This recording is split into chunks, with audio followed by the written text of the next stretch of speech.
NTPC green के IPO का इंतजार बहुत सारे इन्वेस्टर्स बड़ी बेसब्री से कर रहे थे और अगर आप लोग देखेंगे मार्केट में तो काफी सारे लोगों ने एनटीपीसी ग्रीन के आईपीओ में एप्लीकेशन देने के लिए एनटीपीसी के शेयर्स को भी होल्ड किया है। अब इसके पीछे का रीजन यह है कि एनटीपीसी ग्रीन जो है वो एनटीपीसी की सब्सिडरी है। इसका मतलब यह है कि एनटीपीसी के शेयर्स में इन्वेस्टमेंट करके इन्वेस्टर्स एनटीपीसी ग्रीन के आईपीओ में शेयर होल्डर कैटेगरी में अप्लाई कर सकते हैं। अगर आप लोग इस आईपीओ के लिए अप्लाई करना चाहते हैं तो अप्लाई कर सकते हैं 19 नवंबर से लेकर 21 नवंबर तक। लेकिन कंफ्यूजन की बात तो यह है कि मार्केट में क्रैश आते जा रहा है, मार्केट नेगेटिव परफॉर्म कर रहा है और ये कंपनी इस मार्केट कंडीशन में 10,000 करोड़ के फंड्स को रेज कर रही है। अब इन्वेस्टर्स के सामने बहुत सारी कंफ्यूजन है कि क्या करना चाहिए, इस आईपीओ के शेयर के लिए अप्लाई करना चाहिए कि नहीं करना चाहिए, और ऐसे कंफ्यूजन क्रिएट होने के पीछे का रीजन क्या है, हर एक चीज के बारे में आज के इस वीडियो में डिस्कशन करने वाले हैं। तो अगर आप लोगों ने एनटीपीसी ग्रीन के आईपीओ के लिए अप्लाई करने की प्लानिंग की है तो ये वीडियो आपके लिए बहुत ज्यादा इंपॉर्टेंट होने वाला है। तो विदाउट एनी डिले शुरू करते हैं आज के वीडियो को। एनटीपीसी ग्रीन मार्केट से 10,000 करोड़ रेज करने वाली है, जहां पर ये टोटल फ्रेश इश्यू होने वाला है। मतलब कि मार्केट में कोई भी एनटीपीसी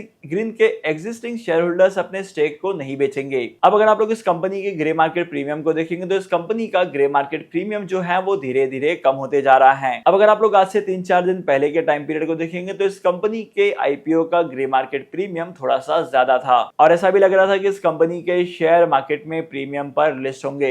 लेकिन जिस तरीके से मार्केट की परफॉर्मेंस है और जैसे जैसे इस कंपनी के शेयर के ग्रे मार्केट प्रीमियम की वैल्यू कम होते जा रही है, वैसे वैसे इन्वेस्टर्स की कंफ्यूजन बढ़ते जा रही है। अब एनटीपीसी ग्रीन एनर्जी आईपीओ की डिटेल्स की बात की जाए तो इस आईपीओ के लिए आप अप्लाई कर सकते हैं 19 नवंबर से लेकर 22 नवंबर तक। इस कंपनी के शेयर की फेस वैल्यू होने वाली है 10 रुपीज पर शेयर की, और अगर प्राइस बैंड की बात की जाए तो प्राइस बैंड होने वाला है 102 रुपीज से लेकर 108 रुपीज के बीच में। और अगर आप लोग एक लॉट के लिए अप्लाई करते हैं तो यहाँ पर आपको 138 शेयर्स मिलेंगे। अब देखो करंटली मार्केट में एनटीपीसी ग्रीन एनर्जी के आईपीओ के ग्रे मार्केट प्रीमियम कम होते जा रहा है। इसका मतलब ये नहीं है कि आप लोग जब आईपीओ को अप्लाई करेंगे तब यहाँ पर इसका प्राइस 102 सेलेक्ट करें। आपको कट ऑफ प्राइस पर ही आईपीओ के लिए एप्लीकेशन देना है। अब काफी सारे केसेस में ऐसा होता है कि जो कम प्राइस होती है उस प्राइस पर शेयर अलॉट नहीं किए जाते हैं। इट इज बेटर कि आप लोग कट ऑफ प्राइस के ऑप्शन को चूज करें और जिस किसी भी प्राइस पर कंपनी के शेयर का अलॉटमेंट हो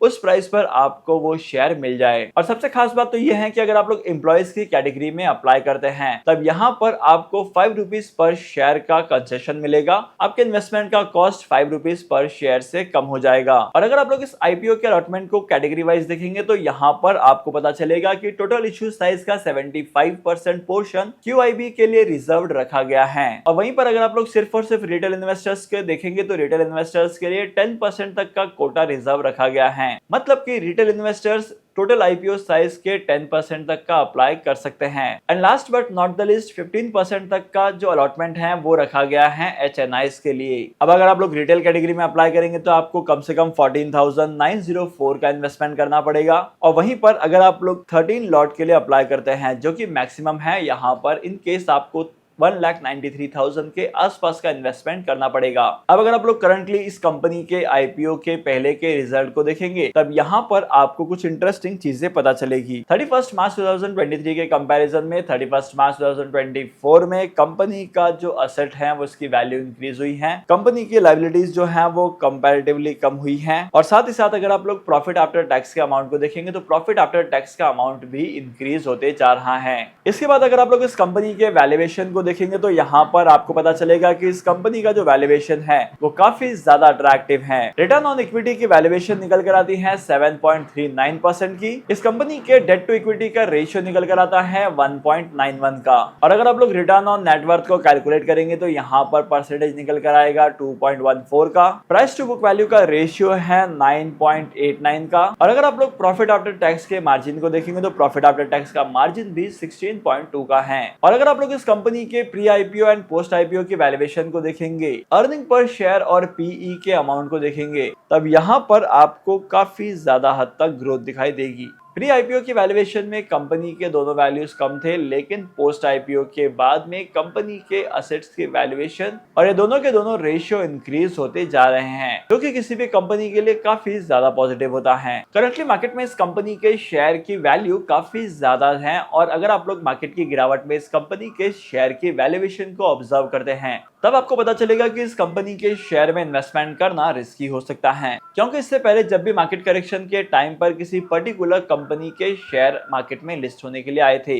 मतलब आईपीओ के थ्रू किसी पर्टिकुलर कंपनी के शेयर लिस्ट होने वाले थे, तब वहां पर भी उन कंपनी के शेयर्स में करेक्शन आया था लिस्टिंग के बाद में। बाय द वे, आपका ओपिनियन इस कंपनी के शेयर को लेकर क्या कहता है? आप लोग इन्वेस्टमेंट करने वाले हैं कि नहीं करने वाले हैं? कमेंट करके बताइए। और अगर आपका कोई डाउट है तो कमेंट करो यार। तो फिर मिलते हैं अगली वीडियो में, तब तक के लिए signing off, happy investing and good bye.